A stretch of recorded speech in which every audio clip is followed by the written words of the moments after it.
जय हिंद दोस्तों। स्वागत है आपका अपने YouTube चैनल कीर्ति एजुकेशन पॉइंट में। दोस्तों आज हम आपके सामने लेकर के आए हैं, क्या बांग्लादेश पर कुछ करने वाला है भारत, सिलीगुड़ी कॉरिडोर में सेना का जमावड़ा शुरू। तो दोस्तों जिस तरीके से भारत के राजनाथ सिंह जी का जो रक्षा मंत्री उनके बयान और जो मोदी ने बयान दिए हैं, जो कि बांग्लादेश के अभी जो प्रधान है कार्यवाहक प्रधानमंत्री उसने, तो उनके बारे में चर्चा करेंगे। तो चलिए दोस्तों आज हम बताते हैं आपको सबसे पहले कौन कौन से टॉपिक पर बात होगी। पाकिस्तान चीन के साथ में बांग्लादेश की नज़दीकी, चीन से 2.2 बिलियन का रक्षा समझौता और चीनी बांग्लादेश का रुख बदलता हुआ पाकिस्तान और चीन की तरफ, वहीं भारत का अब एक किला के रूप में किस तरीके से विकसित करना और किस तरीके से जो भारत के लिए प्रॉक्सी वार का खतरा है, भारत का जवाबी दाव चिकन नेक को खत्म करना, ये सब चीज़ें उनके बारे में हम आज आपस में विस्तार से बातचीत करेंगे। चलिए दोस्तों सबसे पहले शुरुआत करते हैं। भारत का अवैध किला सिलीगुड़ी कॉरिडोर पर नए खतरे और भारत की आक्रामक रक्षा नीति क्या है। दोस्तों अब वो समय गया जब भारत पहले आक्रामक रणनीति नहीं अपनाता था दोस्तों, अब लेकिन भारत ने अपनी रणनीति में बदलाव किया है, तो उसका विश्लेषण करते हैं दोस्तों। भारत की दुखती रग है दोस्तों 22 किलोमीटर चौड़ा सिलीगुड़ी कॉरिडोर है दोस्तों, जो कि जिसे चिकन नेक भी कहा जाता है। पूर्वोत्तर भारत का शेष भारत से जोड़ने वाला एकमात्र भूमिगत भाग है। यह पश्चिम बंगाल में स्थित और नेपाल तथा बांग्लादेश के बीच चौड़ाई केवल 22 किलोमीटर है। इसकी रणनीतिक स्थिति ऐसी है कि इसके किसी भी तरह का दुश्मन नियंत्रण को पूर्वोत्तर के सातों राज्यों से कट कर सकता है दोस्तों, जो कि आपको दिख रहा होगा, जो केवल कितना है 22 किलोमीटर का दोस्तों। अब जानते हैं दोस्तों पूरा का पूरा क्या खेल चल रहा है दोस्तों। बांग्लादेश का खतरनाक मोड़ है दोस्तों, पाकिस्तान और चीन की ओर बढ़ता झुकाव है दोस्तों। हाल ही में बांग्लादेश ने अपने पुरानी एयरबेस को सक्रिय करने का जो कारण दिया दोस्तों, वो देखने में नहीं लगा। शेख हसीना के जाने के बाद नई सरकार ने भारत विरोधी रुख अपनाया, जिसमें भारत के खिलाफ बयानबाजी और उकसावे की कार्रवाई है। पाकिस्तान के संबंध तेजी से सही रहे और उच्च स्तरीय सैन्य अधिकारियों की बैठक और सीधी उड़ानें फिर से शुरू हो गई हैं।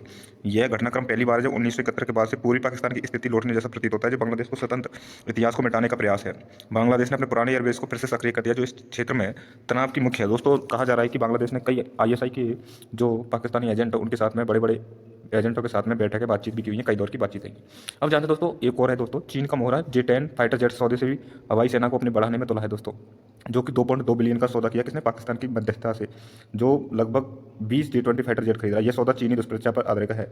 जैसे कि दोस्तों कहा था ना कि पाकिस्तान ने कि हमने राफेल मार गिराया किससे, J-10 से, लेकिन दोस्तों अमेरिकी रिपोर्ट ने इसे खारिज कर दिया। सवाल यह है कि बांग्लादेश को जो लगभग पूरी तरह से भारत से गिरा है, इन उन्नत लड़ाकू विमानों की आवश्यकता क्यों है, इसका स्पष्ट लक्ष्य भारत क्या है दोस्तों, भारत को खतरे में डालना। अब जानते दोस्तों क्षमता का आकलन करते हैं चीनी J-10 और भारतीय राफेल का। दोस्तों दोनों 4.5 जनरेशन के हैं। राफेल की लागत से लगभग 4 गुना सस्ता है J-10, और दोस्तों कुल शास्त्र का 212 विमान है किसके पास दोस्तों, बांग्लादेश के पास में, और क्षमता बेहद सेंसर किसके पास है दोस्तों, इसमें राफेल में। लागत बहुत महंगा है दोस्तों। चीनी उपकरणों का खराब प्रदर्शन दोस्तों, बांग्लादेश में चीनी और रक्षा उपकरणों की विफलताओं को दुर्घटना को रिपोर्ट जिसमें नाकाम हुई एक आतंक दुर्घटना भी है दोस्तों। कब कब हुई है दोस्तों, 2021, 22, 24 और लगातार 2025 में जिस तरीके से आग लगी थी।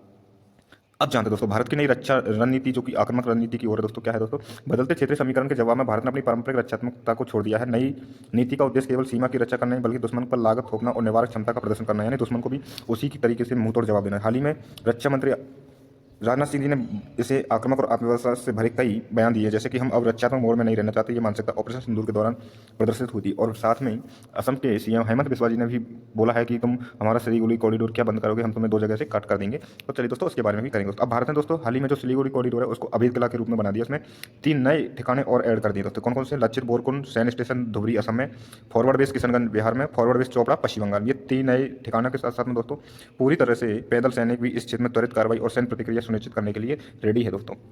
अब जानते हैं दोस्तों तकनीकी कवच क्या है दोस्तों। भारत ने वहाँ पर राफेल S-400 और ब्रह्मोस की तैनाती भी कर दी। कहाँ पर दोस्तों, ये तीनों किशनगंज चोपड़ा और धुबरी के आसपास दोस्तों।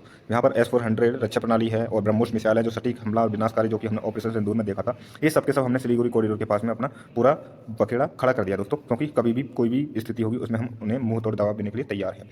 अब जानते हैं दोस्तों जवाबी कार्रवाई बांग्लादेश की अपनी 80 किलोमीटर की जो कमजोरी है दोस्तों, उसको करते हैं दोस्तों। बांग्लादेश का दोस्तों जो हिस्सा दिख रहा होगा आपको, रंगपुर डिवीजन वाला, यहाँ से अगर अपन करते हैं दोस्तों, ये कितना 80 किलोमीटर है। आप हमें एक जगह से नुकसान पहुंचाएंगे, हम आपको 2 जगह से 4 भागों में बांट देंगे। हेमंत बिस्वा शर्मा जी ने कहा था, जो मुख्यमंत्री। एक तो कहाँ से, ये त्रिपुरा वाला है यहाँ से, और एक यहाँ से कट कर देंगे। तो जो भारत के 22 किलोमीटर कॉरिडोर को दक्षिण में बांग्लादेश को अपना एक कमजोर बिंदु 80 किलोमीटर छूरा रंगपुर कॉरिडोर है। यदि भारत इस क्षेत्र में कार्रवाई करता है तो बांग्लादेश के रंगपुर डिवीजन को बाकी देश से काट सकता है। वहीं त्रिपुरा के एक और संभावित मार्ग बांग्लादेश को अलग कर सकता है और बांग्लादेश को बंगाल की खाड़ी तक सीधा संपर्क पहुंचा सकता है, मिल सकता है। किसको दोस्तों, भारत को दोस्तों। अगर हम यहाँ से करेंगे कट तो पूरा हमारा बंगाली खाड़ी के साथ में पूरा मिल जाएगा।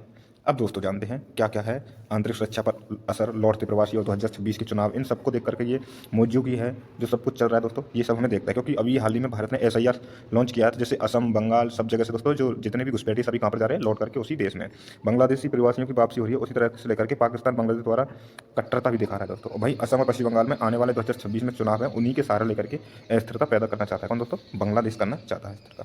अब जानते दोस्तों भारत नई नीति नई परिचित के साथ में, तो दोस्तों ये नया भारत नई नीति भविष्य की सुरक्षा के लिए एक संकल्प है। सिलीगुड़ी कॉरिडोर का किलेबंदीकरण सॉरी दोस्तों, जो डिस्टर्बेंस हुआ उसके लिए थोड़ा। सिलीगुड़ी कॉरिडोर पर किलेबंदी का एक रक्षात्मक उपाय नहीं दोस्तों, ये भारत की नई प्रमुख विदेश नीति और रक्षा नीति की ओर अग्रसर है। भारत अब पड़ोसी में किसी भी प्रतिकूल गतिविधि को चुपचाप सहन नहीं करेगा, निवारण और जवाबी कार्रवाई की भी रणनीति का केंद्र बना है दोस्तों। दीर्घकालिक लक्ष्य स्पष्ट है, राष्ट्रीय हितों की हर कीमत पर रक्षा करना और भविष्य में किसी भी खतरे को पैदा होने से पहले ही समाप्त कर देना, जिससे पूर्वोत्तर को बंगाल की खाड़ी से जोड़ना जैसे स्थायी समाधान भी शामिल हो सकते हैं दोस्तों। तो दोस्तों कैसा लगा हमारा वीडियो दोस्तों, जिसको हमने पूरा विस्तार से बताया दोस्तों, आपको किस तरीके से भारत में आधुनिक हथियार, प्रॉक्सी वार, जो बांग्लादेश के साथ में जो खतरा है, जो जितने भी इमिग्रेशन को भारत भेज रहा है उनके बारे में तो दोस्तों, और जो चीन के जितने भी खराब उपकरण उनके बारे में जो दुर्घटना होती रहती है, विफलता है दोस्तों, और बांग्लादेश का रुख है दोस्तों, वो हमने आपको पूरा बता दिया दोस्तों। कैसा लगा आपको हमारा वीडियो हमें जरूर बताएं। मिलते हैं नेक्स्ट वीडियो में, जब तक लीजिए हिंद भारत। थैंक यू, शुक्रिया दोस्तों। सब्सक्राइब करना ना भूलें। XYT news.